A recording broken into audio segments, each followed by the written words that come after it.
अस्सलाम वालेकुम दोस्तों, आज हम बात करेंगे डाईमेथोएट के बारे में। डाईमेथोएट ऑर्गेनोफॉस्फेट ग्रुप से ताल्लुक रखती है और ऑर्गेनोफॉस्फेट ग्रुप से जो दीगर पेस्टिसाइड ताल्लुक रखती हैं वो हैं क्लोरपाइरिफास, एसीफेट। क्लोरपाइरिफास और एसीफेट के बारे में मैं ऑलरेडी वीडियो बना चुका हूं, तो वो आप ऊपर लिंक पे क्लिक करके देख सकते हैं। इसके अलावा ऑर्गेनोफॉस्फेट में जो पेस्टिसाइड पाई जाती हैं वो हैं ट्राईएजोफास, मेलाथियान, मेथामाइडोफास, ट्राईक्लोरफान, ओमेथोएट वगैरह। इसके अलावा भी ऑर्गेनोफॉस्फेट्स में पेस्टिसाइड्स पाई जाती हैं, लेकिन जो चंद मशहूर पेस्टिसाइड्स हैं उनके नाम मैंने आपको बताए हैं। डाईमेथोएट एक सिस्टेमिक और कॉन्टैक्ट जहर है, यानी कि जब ये पेस्ट पर पड़ता है तो टच होने से भी उस पर असर करता है, जबकि पौधे पर पड़कर पौधे में जज़ब हो जाता है, पूरे पौधे में फैल जाता है और जब पेस्ट उसको खाता है तो उससे भी उस पर ये असर करता है। ज्यादा गर्मी में इसे इस्तेमाल ना किया जाए। प्रोडक्ट्स की बात करें तो डाईमेथोएट के नाम से ही दस्तयाब होता है। इसके अलावा कुछ कंपनीज इसको मुख्तलिफ नामों से भी मार्केट में ला रही हैं, जिनमें न्यू मेथोएट 40 EC है, ये न्यूकेम पेट्रन केमिकल्स का जहर है। डेनाडिम प्रोग्रेस 40% EC स्वात एग्रोकेमिकल्स का जहर है। Search 40 EC, Solex chemicals, laser 40 EC agro limited और वेम्पायर 40 EC अली एग्रोकेमिकल्स का। तो लोकल कंपनीज भी मुख्तलिफ नामों से डाईमेथोएट दे रही हैं। इसके अलावा मुख्तलिफ कंपनीज की प्रोडक्ट डाईमेथोएट के नाम से भी दस्तयाब है। दोस्तों, पेस्ट की बात करें तो रिसर्च में से जो डाटा सामने आया है जिन पेस्ट पर डाईमेथोएट असरअंदाज होती है वो ये हैं।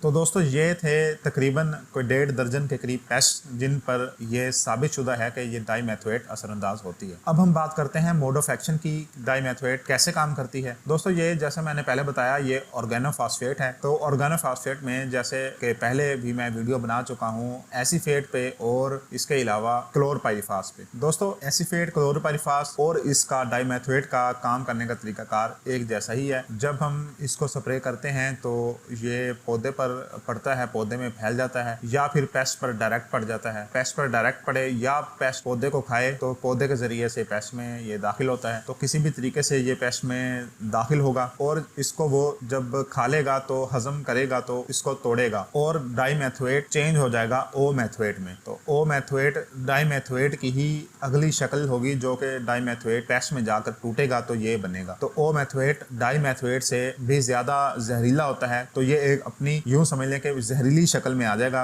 ज्यादा जहरीली शक्ल में, और ओमेथोएट जो है वो उस पे असरअंदाज होगा, उसके नर्वस सिस्टम पे। तो आगे इसका तरीकाकार सेम वैसा ही है जैसा कि एसीफेट का या क्लोरपाइरिफास का होगा। तो एसीफेट के केस में मैंने बताया था कि एसीफेट जब पेस्ट के अंदर जाता है तो वो टूटकर मेथामाइडोफॉस में तब्दील हो जाता है। एसीफेट भी ऑर्गेनोफॉस्फेट है और डाईमेथोएट भी ऑर्गेनोफॉस्फेट है। ये भी एक इंसेक्टिसाइड है। और जो डाईमेथोएट है जिसकी आज हम बात कर रहे हैं, ये पेस्ट में जाकर ओमेथोएट में चेंज हो जाता है। ओमेथोएट ज्यादा जहरीली शक्ल है डाईमेथोएट से। ओमेथोएट भी एक ऑर्गेनोफॉस्फेट है, यानी कि ये जो हम ऑर्गेनोफॉस्फेट, जो एसीफेट और जो डाईमेथोएट इस्तेमाल कर रहे हैं, ये जब पेस्ट में जाते हैं तो ये दो मुख्तलिफ किस्म के ऑर्गेनोफॉस्फेट्स में तब्दील हो जाते हैं, जो कि ओरिजिनल जो जहर हमने इस्तेमाल किया है उससे भी ज्यादा जहरीले हैं। और मेथामाइडोफॉस और ओमेथोएट ये बजाते खुद भी जहर के तौर पर भी दस्तयाब होते हैं। यहाँ पे एक बात मैं वाज़ेह करता चलूं कि मैंने एसीफेट के केस में बताया था कि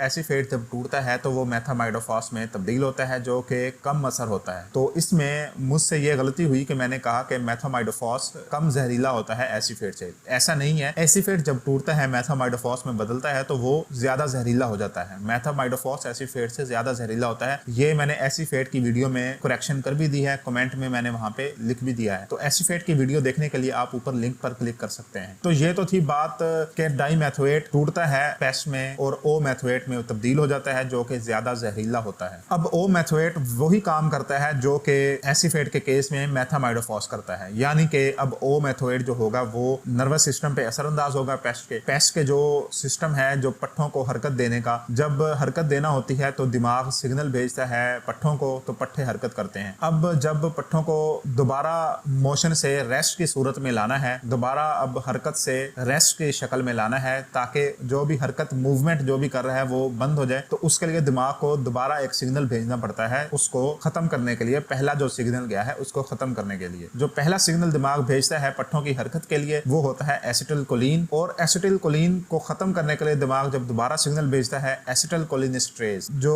एसिटिलकोलिनेस्टरेज है ये एसिटिलकोलिन को खत्म कर देता है। इससे पट्टे अपने मसल अपने दोबारा रेस्ट की हालत में आ जाते हैं, हालत सुकून में आ जाते हैं। तो इससे पेस्ट की जो मूवमेंट है, जो हरकत है, जो पट्टों की मसल्स की हरकत है वो रुक जाती है। जो सिग्नल दिमाग भेजता है पहले वाले सिग्नल को खत्म करने के लिए ताकि मसल्स रेस्ट की शक्ल में आ जाएं, तो उन पर ही असरअंदाज होती है ये ओ मेथोएट। बिल्कुल एसीफेट के केस की तरह वहां पे जाकर तो उस सिग्नल को ही खत्म कर देगी, उस सिग्नल को जो कि जिसने जाकर मसल के पहले सिग्नल को खत्म करना होता है ताकि मसल्स रेस्ट में आ जाए। तो जब ऑफ करने वाला बटन ही नहीं रहेगा तो जो मसल्स हैं, जो पट्टे हैं वो ऑन के ऑन ही रहेंगे, तो उससे वो हरकत करते रहेंगे। तो अब उससे ये होगा कि एक तरह से जो पेस्ट है उसको फालज हो जाएगा और वो इसी सूरत में मर जाएगा, और इसके अलावा वो कोई काम नहीं कर सकेगा क्योंकि उसके पट्टे उसके कंट्रोल में नहीं रहेंगे, उसके मसल्स उसके कंट्रोल में नहीं रहेंगे। तो इसका तरीकाकार बिल्कुल वैसा ही है जैसा कि एसीफेट के केस में हमने देखा था, या जैसा हमने क्लोरपाइरिफास के केस में देखा था। और मजीद